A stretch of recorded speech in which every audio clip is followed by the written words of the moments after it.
Alright guys, welcome back to the channel and to the garden. Today's video, just going to talk about evergreen interest and evergreen structure for your garden.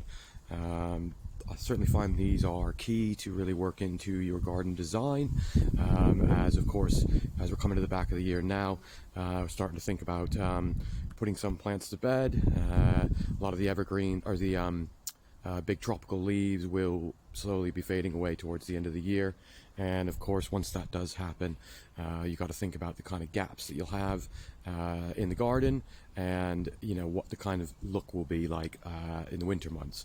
Of course for the UK, you know, we do have fairly long sort of winter months, you know, so anywhere from your sort of late November all the way up to sort of April.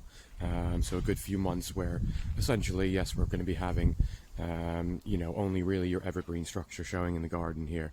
So what kind of plants can you consider for evergreen structure? We've got things, of course, like your palm trees. Majority of the palms that we grow in the UK, or at least the hardy ones, will be evergreen sort of all year round. So in front we've got the Shamrops humilis, European fan palm, and then here we've got an example of the Trachycarpus fortunei palm. Both hardy, ground hardy as well, down to sort of, you know, with the Trachycarpus down to sort of -18, -20, and the Shamrops again down to similar sort of temperatures. So just having a look around, guys, what plants do I grow for evergreen interest in the garden? A lot of the plants that I have here that will remain evergreen will be things like your heavenly bamboo here, Ornadina.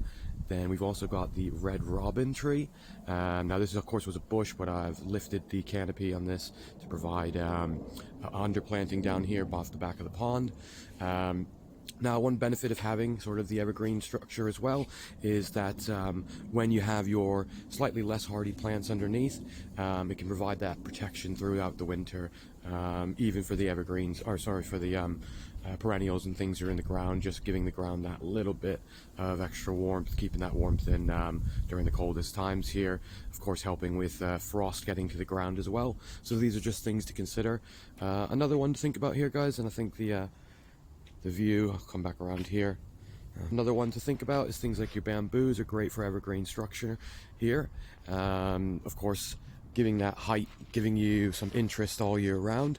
Now as we pan over here, you can see we've got our big leaf border in the back. Now unfortunately all the big leaves, your bananas, your cannas, and the onset morelli will be, you know, you won't see anything there for the winter.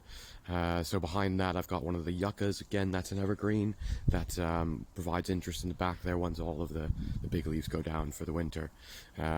Just panning around, guys, another one to think about, and another good option for you is things like your camellias, which you can see in the back here, just right off the back. With those, your rhododendrons, your bay, these types of plants, of course, really provide, again, a bit of spring interest as well.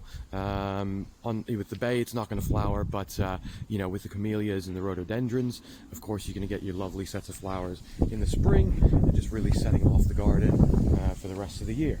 So basically, I think one thing to think about, guys, and the point of the video is really to just think about some of the plants you can have for structure all year round, give you some interest in the winter and the colder months, keeping a bit of evergreen there, but also what they can provide, again, is shelter for your plants and various things as well. So certainly worth designing some evergreens into your garden design plans.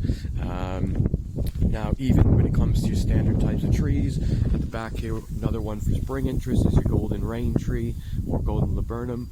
Lovely kind of yellow trailing flowers in the spring off that. So I think with the garden design that I've chose, I've really kind of looked to have at least something evergreen in each area of the garden all year round. And then of course when it comes to your summer months and things like that, that's when you're going to get your sort of a lot more of the tropicals coming out here. So with that said, guys, of course, if you haven't subscribed yet, certainly do so. Lots more interesting stuff coming soon.